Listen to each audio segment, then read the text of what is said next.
The IdeaPros design and engineering process. That's what we're talking about today. And I have Fred Carey, who is co-founder and executive chairman of IdeaPros. And we have the COO of IdeaPros, who is Mark Sousa.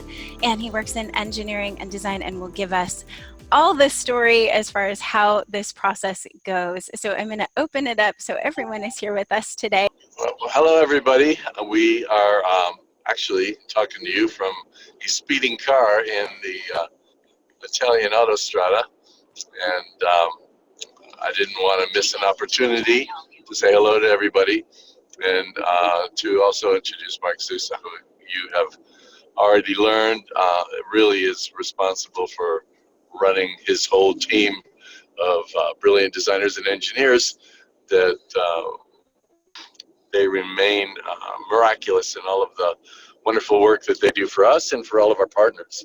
So I'm going to, because you probably want me alive for next week's show, I'm going to hand over everything over to Tessa and Mark, and I'll be listening in. That this is like a rinse and repeat process for each one of these. It's not just finish it and then go. It's about fine tuning, right? Exactly, and it's a learning process. The whole phase is all about learning. Can you walk us through the steps that are in the design and engineering process? From the beginning, identify a problem to solve, share initial inspiration, and what is the unique IP of the product. What's different from your product than what's on the market right now. And then you identify the user, who is going to help, who's determine the demographic, and then what are the specific needs.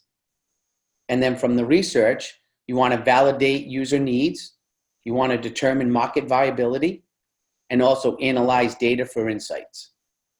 And that's, I think, what IdeaPros really dives into, these research, the market surveys, the whole process of figuring out if it's the right product. I know Jessica, who is with Fred right now on the road, a lot goes into the survey to find out what it is that people want. And that's kind of where if there is any pivoting that has to happen, it happens in that kind of research stage and early on, so that you don't have to go through the next 2 rows of tasks with the wrong product. So there's a lot Correct. of time involved in there. Correct. And once again, that's the most important phase, is that research. Once you identify, and then once you identify the user, and then it's the research, validation is a big part of the product development process.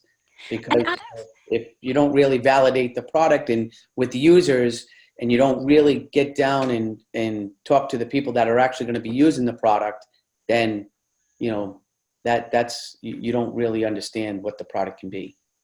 Absolutely. So the first stage, and this is a question of mine from an engineering standpoint. I mean, is the problem user research something that engineering typically does, or is that really unique to IdeaPros sort of process? The IdeaPros, we go about it where we get with the customer and we speak to the users and who will be using it. And we just want to make sure that when we're designing and engineering the product, that we're designing and engineering for the right reasons.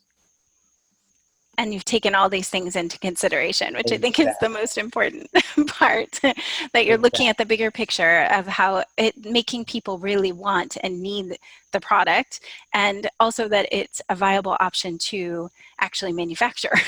So you're thinking from both perspectives, from a user standpoint, from the ability to create this thing, and make it amazing.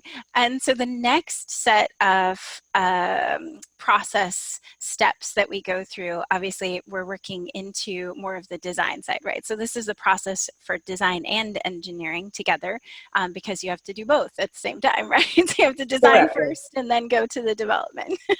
This is exactly where, Jessica will hand it over to my team, and we'll say, okay, we'll brainstorm, we'll figure out an idea, we'll ideate and we'll start the sketching process.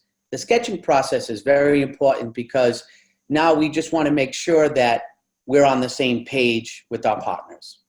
We want to make sure that we're bringing their product, their vision to life. And we want to make sure that the product that we bring to life is what they were thinking in their head. We want to really realize our partner's vision, but we also want them to be successful. And sometimes what a partner envisions for their final product is not something that will work well. And so there's a tug of war that goes on in this whole process that between us on the marketing side and Mark's group on the engineering. We cannot build that, and then the baggage that every partner brings because they're carrying their vision and they're keeping it very close to their vest. So it is a process. I liken some aspects of it to watching sausage being made. It's not very pretty, but you end up with really great results. And for the most part, our partners are very, very reasonable and understanding. They partnered with us because of our expertise, just as we've partnered with Mark and his team because of their expertise. And so the hope is, and the excuse me, and the intent is to build something that our partners are happy with, but even more importantly, that our audience of customers are really happy with, and something that we know they will buy to the exclusion of our competitors. Absolutely. So the Well, design, if you can take us back through, Mark, with the concept. So that's the sketching. That's what we've gotten through. So you've gone back and forth. You've got partner happy, Fred's happy. You can manufacture it. Everyone's happy. Then the next step on this goes into refining. we definitely refine the process with the concepts because, a lot of times we'll offer up 3 solutions, 2 to 3 solutions. And, sometimes they'll say, hey, well, I like really this part of A, I like this part of B, and I like this part of C. So then we'll review against the initial insights, get the client's feedback, pick a direction, and then, we go into our discovery phase and into a light CAD, a rough CAD. And what we're putting down on paper at this point, we know that we're going to be able to engineer and create. Right. So what's breadboard? What's that stage? So, breadboard it's an important phase. So breadboard it's a rough prototype. It's not a works like or a looks like prototype. It's just a works like. So it's not going to look like the product, but it's going to work like the product. And we want to make sure that the workings of the product, the mechanism, if there's a mechanism in the product, that the mechanism is going to work. If there is electronics in the product, that the electronics is going to work. So the electronics we're just going to do electronics, but we're not going to do any of the housing around it. We're just going to do the electronics and make sure the electronics work. Or if there's a mechanism, we're just going to do the mechanism to make sure that the mechanism works, but we're not going to do the whole product. So this is where the human factor comes in. This is when we start to really kind of takes form. We see the guts of the product come into life. So then we can start to design and really kind of engineer the ergonomics, and we start testing, and we can really make sure that what we're going to engineer is going to be a real product, the right product. And it's, again, a lot of back and forth because you're testing. Now you're seeing if there's anything that needs to be changed from a mechanical standpoint. So the actual ability for this item to do what it says it's going to do has to be finely tuned. But with the breadboard phase, it really kind of helps you debug because now you've run into certain issues before when you were doing the breadboarding phase. Right. That's an exciting one, I'm sure, for partners to start seeing things come to life, but frustrating too, I'm sure, because again, I know that the mentality is let's get, want everything to go fast, but Fred talks about this in all of the lives really, that it's not a race to get done fast, it's to get done right, not Correct. To get done fast. So it's not a race to the finish line. And to Fred's point, the Wright brothers were not the first to invent a plane. They were the first to perfect a plane. I love it. It's perfect. right? Excellent. I think that one of the things that you're starting to see here, just by hearing what's going on, is there's a lot more to engineering than we're in engineering. You know, engineering is a very complex system or groups of systems that work together to create that final product that you take off of a shelf. There's a lot that goes into it, and that engineering phase, it takes some time, and this is where we find out where the problems really happen. And a lot of times, and I know it's hard for people to understand this, but this is very important to the process. It's also just as important to find out what you don't want as much as it's find out as what you do want. A lot of people think we can all be mind readers. Yeah. It immediately translate right into our brain, but it's a process of getting all these ideas out of Fred's brain, partner's brain, the audience that's been surveyed. Like you have to kind of put all those pieces together and make them a reality. So it's a tricky job you have for sure. Yeah. Well, it's important too because if you remember the first phase where we looked at the problem, the user, and the research. When we've done the research, we've identified a price point, and identifying that price point is a big part of what goes into what's next. So when we find out what's next, we say, okay, we know that we can't do this because it's going to cost too much. It's going to be too expensive. So we have to kind of work it so it can be less expensive, So that's an important part of the engineering phase too. And that's where I say it's an important part to understand what you don't want just as much as what you do want. I think people fall into a pitfall or a common mistake of thinking that their product has to be everything to everyone too. So there might be a long feature list, and that price point and working with the team and what can be manufactured, it helps to really fine tune what features are going to be available, and that some of them are just extras. That's not needed by the actual base of target market people. So I think you have to kind of help people to get to narrow down what it is that is going to be in it and tell them like this, maybe this is the first version, this is 1.0 version, and then maybe the others have more features. But it's a common mistake for people to try to add too many things, and then it just becomes this massive beast that you can't control.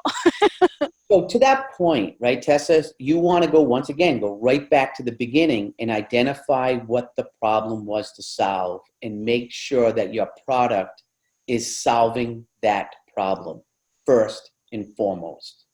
Be great at what you want the product to be. And then from there, if you can be good at a couple other things along the way, that's fun. That's good. Absolutely. Well, that would be CAD. So now it's in CAD drawings. You guys have, what the materials are that are going to have to be involved in the process, and you really get close, but you're not actually, at this point, the sketches still, but just in a digital form from a Correct. CAD. Now you have real looking sketches. You have real looking product. So now once the engineering's done and the bill of materials, we can send it off to our manufacturers for quoting and swagging is like a real good, price of what the product will be. Huh. And then from that point, we can do renderings. We can do some really, really high-end drawings and sketches. And, you can use it for marketing materials, and you can use it for, trade shows and posters and all of that other good stuff, because it'll look like the real product. Yay. So that's where partners are excited. Yeah, They're like, let's the, just get to the CAD drawings. exactly. And that's when they finally see that their product has come to life. What they dreamt that their product would be is they're seeing it in front of them for the first time. What's interesting, I didn't know it happens in this stage, is the bill of materials. So it's not just a drawing and a rendering, because that sounds like it would be easy. It's actually the whole thing to make sure it's still, again, aligning with the price point and the target audience. Like it's more than just a drawing, guys. So if you're in that stage and you're waiting for your drawings, like there's a lot that goes into this, and they start to see that it becomes more of a reality. They feel like, oh, I'm almost there, I'm getting there. So then rendering, and that's just like you've done the approval on the CAD drawings, and now it's actually like a 3D rendering, or how does that work? Yeah, it's like I said, it's at this point, the partner is able to see their product come to life. Awesome. And then the last step, which is branding. So now we're putting that skin back on, right? So everything, the logo, everything that's the product is now Color, in the process. Okay. the branding, the color, the name of the product, which is always, a tough thing to do. The logo, which IdeaPros does a great job in vetting that process out as well. Putting the website together, making sure that it's everybody's going to come to the website and look at the product, and then the launch of the product. The launch, having a successful launch of a product is very, very key. Having a plan. How are we going to launch this product? Where are we going to launch this product? What partners are we going to launch this product with? So all of that is key. And one thing on this list is packaging, which you don't think about it, but most products are not just standalone on the shelf. Like they have packaging around them. So there's that whole aspect. You've got the product built, but then you've got to get the packaging and how that's going to display on a shelf. So I tell everybody that's your billboard. That's a good point. And I always had this old saying where you can have the best chef in the world, but if you don't have a good waiter, nobody will ever know. So if you have a great product and you don't have a good package, no one will know what's inside that box. So that's a very packaging is something that you can't just fly by and skimp on. You really have to pay attention to that, and that has to be something that's well thought out, and people will understand exactly what's in the box.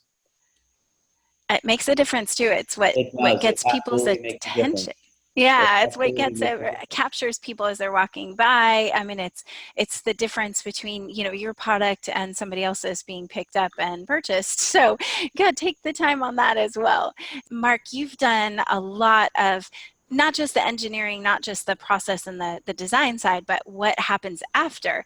And so we're really excited to have you on to explain what that looks like to get a product into big box stores and to take the next step. So we just wanted to do a little tease about what we can also talk with Mark more about down the road. Oh, that's great. Oh, I love talking product. Just kind of give us an idea of some of the successes, like what places you have gotten products into. Well, I've gotten product into every retail. I've gotten product into Walmart, Target, Home Depot, Lowe's, Bye Bye Baby, Bed Bath & Beyond, Toys R Us when Toys R Us and Babies R Us was around. And they're all important, and each one is different. But the most important thing is whenever you go in front of a buyer, you need to really know your facts.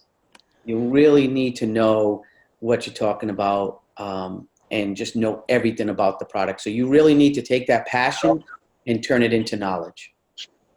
That's awesome. So we look forward to learning more about how we can prepare for that process of get you and your product, mostly you, ready to go to that stage. Okay, that's awesome. great. Well, thank you so much, Mark. We appreciate you and Fred. Thank you guys.